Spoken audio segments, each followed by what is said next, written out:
నేత్ర ఛానల్కు స్వాగతం. ఒక కారును 150 స్పీడ్ తోటి ఒక 17 ఏళ్ళ వయసు కుర్రాడు వచ్చి గుద్దితే ఇద్దరు విద్యార్థులు అక్కడికక్కడే మరణిస్తే ఆ ఇద్దరు విద్యార్థులు అనీష్ అండ్ అశ్విని, ఈ ఇద్దరు విద్యార్థులు మరణిస్తే ఈ ఒక 17 ఏళ్ళ కుర్రాడు 18 సాయంత్రం నైటు పీకల దాకా మద్యం తాగి తెల్లవారితే 19 తారీఖు తెల్లవారి ఉదయము కారేసుకొని వస్తుంటే, ఒక 3 కోట్ల విలువ గల కారేసుకొని వస్తుంటే గంటకు 150 కిలోమీటర్ల వేగంతో వచ్చి గుద్దితే ఇద్దరు విద్యార్థులు చనిపోతే అక్కడ ఉన్న కోర్టులో ఉన్న జడ్జి అనే వ్యక్తి ధర్మంగా న్యాయబద్ధంగా తీర్పిచ్చే వాళ్ళను మనం గౌరవించుకోవాలి. కానీ అదే పూణేలో ఈ వేదాంత్ అనే 17 ఏళ్ళ కుర్రాడు డబ్బు మదంతో విచ్చలవిడి మద్యపానానికి అలవాటు పడిన వ్యక్తి 17 ఏళ్ళ వయసుకే తన తండ్రి, ఈ వేదాంత్ తండ్రి విశాల్ అగర్వాల్ ఒక కంపెనీకి ఓనరు, కోట్ల డబ్బు కలిగిన వ్యక్తి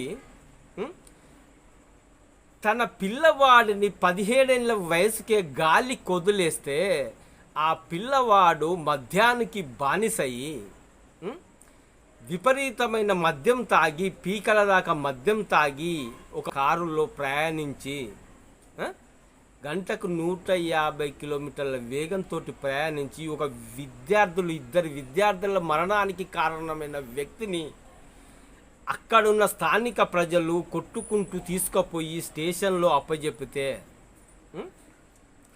ఆ వ్యక్తిని జడ్జి ముందు ప్రవేశపెడితే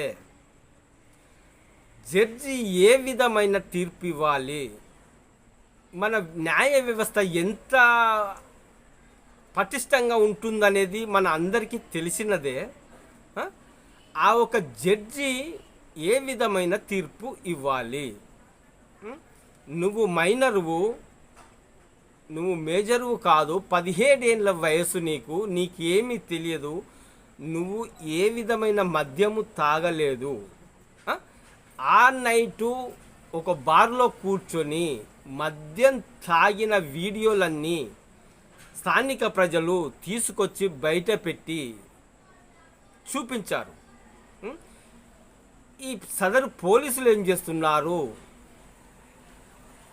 ఈ వ్యక్తి తాగి ఉన్నాడా తాగిలేడా అనేది విషయాన్ని కనుక్కోవాల్సిన అవసరము పోలీసు వ్యవస్థకు లేదా? ఈ పోలీసు వ్యవస్థ అనేది న్యాయపరంగా, చట్టపరంగా కోర్టుకు ఈ వ్యక్తి ఇలా చేశాడు అని చెప్పవలసిన అవసరము కోర్టుకు, ఈ న్యాయ వ్యవస్థకు చెప్పాల్సిన అవసరం పోలీసు వ్యవస్థకు లేదా? స్థానిక ప్రజలు ఈ వ్యక్తి, ఈ 17 ఏళ్ళ బాలుడు విపరీతమైన మద్యం సేవించి ఉన్నాడని అందరూ పట్టుకొని, ఈ ఇన్సిడెంట్ జరిగిన తర్వాత అందరూ పట్టుకొని స్టేషన్లో అప్పచెప్తే పోలీసులు ఈ బాలుడు ఏ విధమైన మద్యం తీసుకోలేదని ఎలా ఇచ్చారు? ఎందుకంటే సాక్ష్యాలు కంపల్సరీ అక్కడ ఉన్నాయి కదా. ఆ వ్యక్తి మద్యం తీసుకుంటున్న వీడియోలు, ఆ బార్లో నుండి సీసీటీవీ ఫుటేజ్ని తీసుకొని పరిశీలించగా ఈ వ్యక్తి ఈ టైం నుంచి ఈ టైం దాకా మద్యం సేవించాడు అని నిజంగా నిరూపణ అయినప్పుడు దానిని వీళ్ళు స్వీకరించి, పోలీసు వ్యవస్థను స్వీకరించుకొని కోర్టులో హాజరుపరచాలి కదా. అలా ఎందుకు చెయ్యలేదు? ఈ వేదాంత్ అనే ఈ కుర్రాడు ఒక తండ్రి ధనికుడై ఉంటే మన వ్యవస్థను, మన చట్టాలను ఇలాంటి విధవన కొడుకులను కన్న వాళ్లకు, తల్లికి తండ్రికి వాళ్ళు ఈ విధవకు కారు ఇవ్వడము నేరము. ఆ కారు కాస్త ఇప్పటి వరకు ఎటువంటి నెంబర్ ప్లేట్ కూడా కారుకు లేకపోవడము దురదృష్టకరము. ఇది రవాణా వ్యవస్థ కూడా ఎలా ఆమోదించి రోడ్ల మీద ఈ కారును తిరగడానికి అవకాశం ఇచ్చింది. ఈ కొన్న వ్యక్తి ఈ 17 ఏళ్ల బాలునికి కారు ఎలా ఇచ్చారు? అది తండ్రిది తప్పు, నడపడము కొడుకుది తప్పు.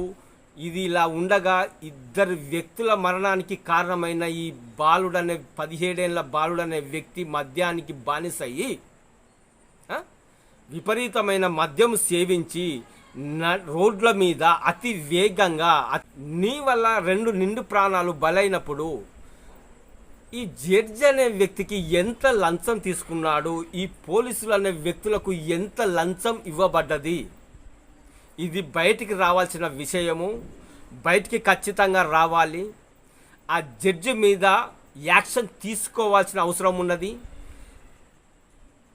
ఆ ఒక బాలునికి ఇద్దరిని అతి వేగంగా వచ్చి గుద్ది చంపిన వ్యక్తి అనే ఈ బాలునికి నువ్వు ఒక 300 వర్డ్స్ తోటి వ్యాసం రాయి. నువ్వు ట్రాఫిక్ రూల్స్ తెలుసుకోవడానికి కొద్ది రోజులు ట్రాఫిక్ వాళ్ళ దగ్గర నువ్వు ఉండి తెలుసుకో అని 15 గంటల వ్యవధిలోనే వీడికి బెయిల్ ఎలా ఇచ్చారు, వీడు బయట ఎందుకు వచ్చాడు అనేది ఇక్కడ మనము తెలుసుకోవాల్సిన విషయము. మన న్యాయ వ్యవస్థ ఎక్కడికి వెళ్తుంది? ఎలా ఇంత ఘోరాతి ఘోరంగా ఈ ఒక జడ్జి తీసుకున్న ఈ నిర్ణయం అనేది దేశంలో ఇప్పటి వరకు ఎక్కడ మనం చూసి లేము. ఇది వాస్తవము. ఈ జడ్జి మీద వెంటనే యాక్షన్ తీసుకోవాలి. పోలీసు వ్యవస్థ మీద కూడా యాక్షన్ తీసుకొని తగిన వాడికి శిక్ష పడేలా వాడికి ఏ విధమైన శిక్షలు అమలు అవుతాయో ఆ విధమైన శిక్షలు అమలు చేయాల్సిన అవసరము మనకు ఖచ్చితంగా చట్టపరంగా ఉన్నది. దాన్ని మనము తప్పకుండా నెరవేర్చుకోవాల్సిన బాధ్యత మనకు ఉన్నది. ప్రతి ఒక్క పౌరులు ఈ వీడియోను సెండ్ చేయండి, ఇతరులకు చూసే అవకాశం ఇవ్వండి, ఇతరులు కూడా తెలుసుకునే అవకాశం కూడా ఖచ్చితంగా ఇవ్వండి. Okay, right.